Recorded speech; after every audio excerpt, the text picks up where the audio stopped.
Chers fidèles téléspectateurs de la télévision Renaissance, bonjour, bonsoir et bienvenue dans notre journal de ce lundi 22 février 2021, dont voici les principaux titres.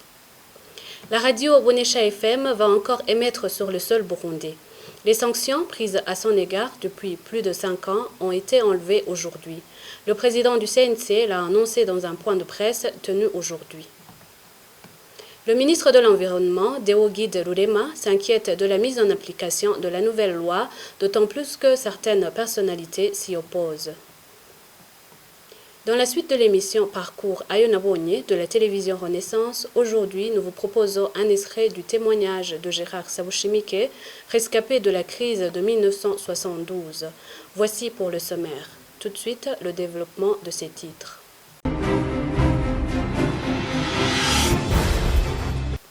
Après le dialogue qui a opposé le Conseil national de la communication CNC et la radio sans frontières Bonesha, cette station est autorisée à réouvrir ses activités. Nestor Banhumukundi, président du CNC, l'a déclaré ce lundi. C'était dans un point de presse qu'il a animé. Suivez-le. Dans leur rencontre, les membres du bureau exécutif du Conseil national de la communication ont fait le constat que l'association Radio Sans Frontières, propriétaire de la radio Bonesha FM, a eu son assemblée générale en date du 26 août 2017 et a renouvelé les organes dirigeants de la radio, désignant à la même occasion M. Léon Massengo, directeur de la radio RSF Bonesha FM, en remplacement de M. Patrick Ndouimana, poursuivi par la justice burundaise. La nouvelle direction de la radio Bonesha FM a signé un nouveau cahier de charge et s'est engagée à prendre toutes les dispositions pertinentes nécessaires afin d'éviter toute faute professionnelle qui entrerait en contradiction avec les lois et règlements en vigueur au Burundi, ainsi que le pacte international relatif aux droits civils et politiques, spécialement en son article 20, interdisant toute propagande en faveur de la guerre et tout appel à la haine et à la violence. Le Conseil national de la communication invite la radio RSF Bonesha FM à toujours travailler en s'inspirant de la loi et des principes fondamentaux du journalisme. Les chefs de la radio Bonesha se réjouissent de la décision qui a été prise pour la réouverture de cette radio. C'est ce qu'indique Léon Massengo, directeur de la radio Bonesha. Léon Massengo espère que le président Évariste Ndayishimiye, qui a donné cette autorisation, aidera la radio Bonesha. Léon Massengo. Je disais, c'est une grande occasion pour moi d'exprimer mes vifs remerciements à son Excellence le Président de la République, qui a compris que les personnes lésées doivent être rétablies dans leurs droits. 5 ans de patience, c'était beaucoup et il a compris. Et c'est une grande joie de renouer avec nos auditeurs très prochainement. Et je voudrais exprimer aussi mes vifs remerciements et des félicitations au Conseil national de la communication qui, dans 3 semaines, vient de mettre en application l'appel lancé par son Excellence le Président de la République. C'est aussi une occasion d'exprimer mes vifs remerciements à la CNIDH, la Commission nationale indépendante des droits de l'homme, qui a toujours été à nos côtés. C'est vraiment la joie et je ne saurais pas comment l'exprimer. Demain, nous allons faire face à des problèmes sérieux liés aux finances, aux questions financières. Mais nous pensons que le président qui nous a donné cette autorisation va aussi nous aider auprès notamment du fonds d'appui aux médias qui existe et qui est prévu par la Constitution pour faire face à tous ces problèmes. Les équipements ont été détruits, d'autres... Évidemment, la rouille a pu aussi contribuer à la destruction de nos équipements. C'est que nous devons... il y a beaucoup d'autres obligations financières qu'il faudra essayer de régler. Je pense que on va aussi demander au Conseil national de la communication de nous aider dans la plaidoirie il fait le plaidoyer pour nous afin de trouver des solutions. Les solutions vont être trouvées et je pense que dans quelques jours, on va lancer notre indicatif Vovota dans quelques minutes, dans quelques semaines, deux ou 3 semaines, et ce sera la satisfaction de renouer avec nos auditeurs. La suite de notre journal, c'est tout de suite après cet appel du mouvement Inamahoro des femmes et filles pour la paix et la sécurité au Burundi. L'exemple vient toujours d'Ango, leader politique, de l'administration à la base au plus haut sommet de l'État. Soyez les modèles dans l'application des mesures édictées par les autorités sanitaires en matière de prévention et de protection contre la COVID-19. La population suivra d'autant plus facilement vos instructions qu'elle aura vu que vous les respectez vous-même. N'hésitez pas non plus à user de votre autorité si vous aviez à le faire. Vous aurez ainsi protégé la population dont vous êtes en charge. Ceci est un message du mouvement Inamahoro, femmes et filles pour la paix et la sécurité. La mise en application de la nouvelle loi sur l'environnement nécessite le concours des hautes autorités parce que ceux qui constituent un frein à la bonne marche dans ce secteur sont des hommes puissants du régime. C'est du moins, c'est ce qu'indique le ministre de l'Environnement, Deo Guide Lurema. C'était mercredi de la semaine dernière devant les élus quand il présentait la nouvelle loi sur l'environnement. Il a fait savoir qu'avec cette nouvelle loi, ceux qui ne respectent pas la loi en occupant illégalement les espaces verts, surtout sur le littoral du lac Tanganyika, vont être démasqués. Suivez le ministre de l'Environnement, Deo Guide Lurema. Ibintu by'amaespace vert nukuri si umwenegihugu muto aza kuyokipa usanga ari abantu kari bato reka. Pour ce qui est de l'occupation des espaces verts, croyez-moi, ils ne sont pas de petites gens, ce sont des hautes personnalités. Faisons des listes pour montrer les espaces verts et les propriétaires dans 5 dernières années. L'essentiel est que la vérité soit connue, que les gens travaillent dans la légalité, personne n'est au-dessus de la loi. Ces derniers jours, certains prétextaient qu'ils ont la permission des supérieurs. Laissons-nous faire un rapport d'évaluation pour permettre aux décideurs de prendre de bonnes décisions. Nous venons de mettre en place un plan d'exploitation du littoral du lac Tanganyika à partir de Kajaga jusqu'à Nyanzalak. À travers son plan, nous avons montré ceux qui ont dépassé les limites, les espaces qui restent, comment les exploiter. Mais vous savez pourquoi ces espaces sont convoités? Ils sont chers. Pour avoir tous les papiers exigés, l'on peut voir 80 millions de francs burundais pour vendre le même espace à plus de 500 millions après une année. Ils s'enrichissent dans ce sens sans exercer aucun autre métier. Il y aura pas mal d'ennuis. Certains disaient que ces espaces appartiennent aux plus puissants. Nous avons eu des menaces lors de notre descente. Mais je me dis, nous travaillons en commun accord dans un gouvernement généreux. Nous sollicitons votre concours le jour de mettre en application ces mesures. Ngo navuze nti turi muri leta mvye leta nkozi tubikora turi urunani muri leta so ikorwa rero ahubwo muzodushigikire nitwatangura kugishira mu ngiro. Frédéric Bamvuginyuvira le dit à la suite des propos du ministre en charge de l'Environnement qui a avoué avoir reçu des menaces au moment où il analysait les dossiers sur des constructions illégales. Il répond aux questions de Franck Kadzi.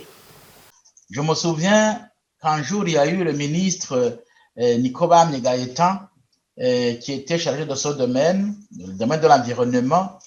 Je me souviens qu'il y a eu aussi un premier ministre, Anatole Kanyehiko, qui a essayé d'aborder la question à bras le corps et qui a tenté de trouver des solutions. Je me souviens qu'il a même ordonné des tracteurs, des caterpillars pour aller détruire des maisons qui avaient été érigées au bord du lac Tanganyika en violation de la loi environnementale.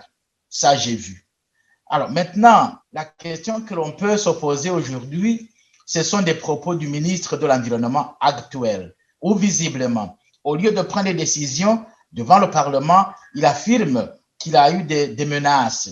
Ces menaces, il a des téléphones de ces personnes qui l'ont menacé, mais qu'il inventorie ces téléphones, qui les présente au chef de l'État en disant, voilà, monsieur le président, vous m'avez chargé de faire ceci, maintenant il y a des entraves, il faut que vous enleviez ces obstacles-là. Mais dans ces conditions, il pourrait avancer aisément. Mais quel est le problème? Le problème, c'est que, en réalité, il y a le président de la République lui-même qui se plaint, le ministre qui se plaint. Quand des autorités se plaignent, alors au lieu de prendre des décisions qui s'imposent, qu'est-ce que cela signifie?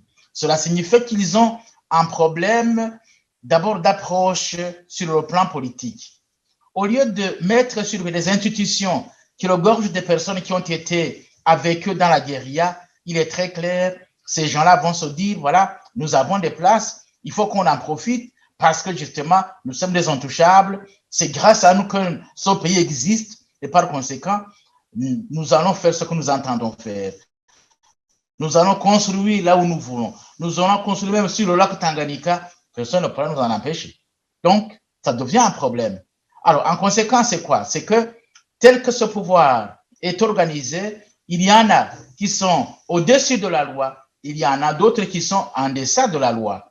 Et ceux-là qui sont au-dessus de la loi, pour avoir été ceci, pour avoir été cela, bien entendu, ils vont faire ce qu'ils entendent faire. Ils ont la force pour le faire. Et le président, au lieu de les aborder comme cela et les mettre dans leur place, lui, il préfère lui aussi se plaindre. En président ne se plaint pas, il prend des décisions. Alors, la question qui se pose justement, c'est par rapport au respect de la loi. Ça veut dire qu'au niveau de la magistrature, les individus du haut sommet de l'État, ils vont, s'il faut appréhender, ils vont y passer juste la journée, 2 jours, et puis ils vont rentrer chez eux. Lorsque le paysan qui devient victime peut être appréhendé parce que c'est le système qui l'écrase et il va moisir en prison. Et vous allez constater qu'il y a des innocents qui moisissent en prison et il y a des criminels qui sont au sommet de l'État. Dans ce cas, en vous entendant, en vous écoutant, c'est comme si les choses continuent de cette manière-là, les choses auront du mal à changer si elles ne s'empirent pas. En fait, vous devez comprendre, si le président de la République n'est pas conscient de sa situation, et n'est pas capable de changer sa situation, ça veut dire que inéluctablement, le Burundi va sombrer. Page économie pour continuer ce journal.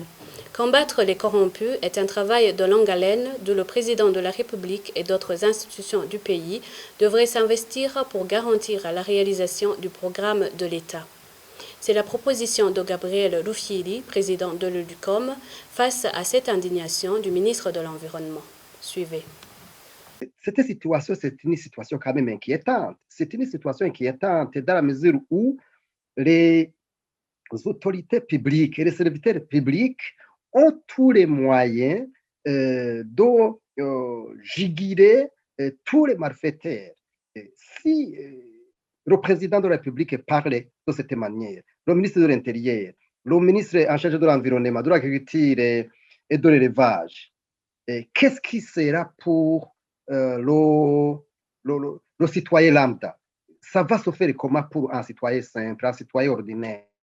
Donc, pour nous, nous voyons que nous sommes vraiment dans la croisée de chemin où on doit tout faire pour que cette situation change. Parce que si vraiment des autorités comme ça vont aux médias pour se lamenter, vont devant des institutions pour se lamenter, nous voyons qu'il y a un problème très sérieux. Et pourtant, nous avons des institutions, nous avons le Parlement, nous avons la Commission nationale des droits de l'homme, nous avons l'Ombudsman, le bureau de l'Ombudsman, nous avons vraiment tout.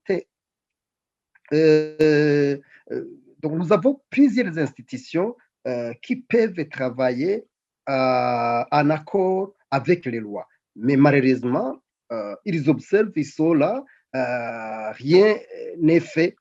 C'est la raison pour laquelle l'ORICOM demande, comme il a fait par ailleurs à plusieurs occasions, à tous ces serviteurs qui sont en train quand même de faire avancer le pays, de tenir bon. Il faut vraiment qu'ils tiennent bon, il faut qu'ils continuent, malgré qu'il y a ce problème de harcèlement. Je sais que ce n'est pas facile, mais il faut qu'ils osent nous allons sortir de cette situation quand il y aura effectivement des hommes et des femmes qui peuvent briser la peur et aller de l'avant. Donc, il faut qu'ils fassent tout pour que ces corrompus soient anéantis. Mais si ils ne fassent pas ce genre de choses, je dois vous dire que la question va revenir à tous les citoyens de dire non aux dirigeants qui ne peuvent pas engager tous les outils à leur disposition. Suivons un extrait de témoignage pour clore ce journal. Loubati Terence, qui était juge au tribunal de résidence, son frère Nassano et leur chauffeur ont été tués à Mutambala par les rebelles qui avaient attaqué le sud du pays en 1972 et qui tuaient toute personne de l'ethnie Tutsi sur leur passage. Ce témoignage est de Gérard Saouchimike, une parenté par alliance de Loubati Terence, et qu'il avait rendu visite le jour de son assassinat.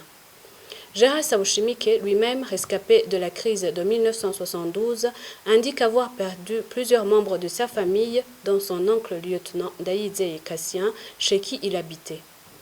Daïdze Kassien a été tué en même temps avec le capitaine Kinyonvi de Dorin, qui était le garde du corps de Muchombero. Abasirikare bashwaye mu mashamba kuraba ko hari abantu bariyo canke barondera abo bantu bateye niho batugwako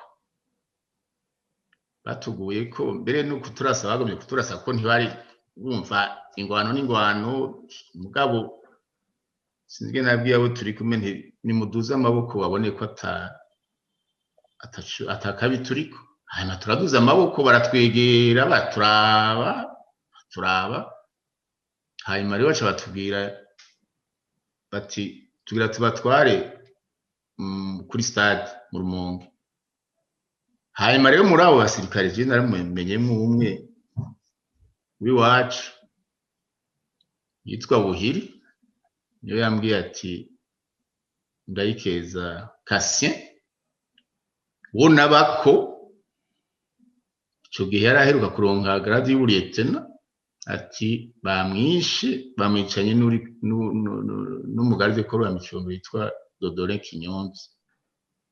Urumva ubona bako bamwishe, urumva ubona agiye kuraba Loubati Terence na mwene wabo Ntasano n'umushoferi babiciye hano ku Mutambara. Ndayikeza Cassien birabaje cyane, yagira mu minsi ikurikira iyo minsi mikuru nyene yagomba kuba kugwiwe yego yagiye gutyo.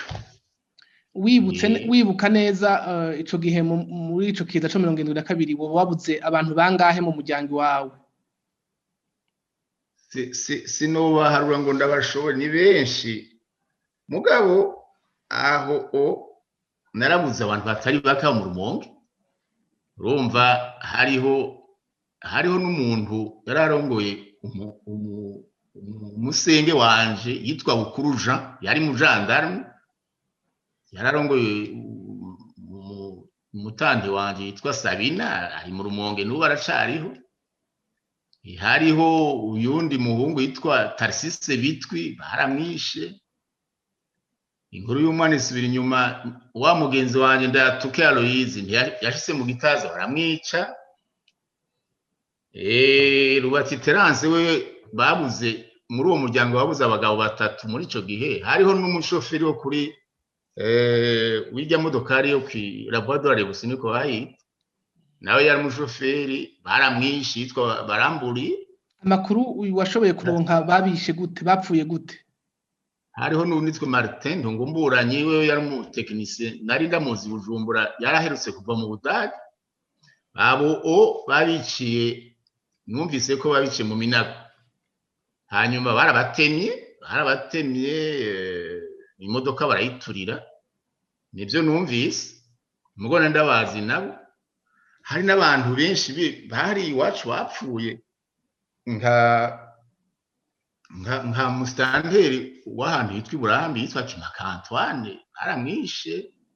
Urumva s'abantu bake bishwe hari n'abandi nari nzi mu Rumonge bitwa baranyitondeye Pio nari ndamuzi we yaraheje tuvugana nanje yambwiye ati mbewe wumvise ibyabaye ntavyo numvise kuko twarabunanye gatoya arambwira ati nibara reka ngeye ntahinze kugwa mu banje haramwishe donka n'abantu benshi bishwe bamwe nari nzi bari inshuti abandi nabo arabagenzi abandi nabo ndabazi. L'intégralité de ce témoignage se trouve sur toutes les plateformes de diffusion de la télévision Renaissance. C'est par ce triste témoignage que je mets un point final à notre journal. Je remercie tous ceux qui nous ont suivis. Je remercie aussi tous mes collègues qui m'ont aidé. À la prochaine.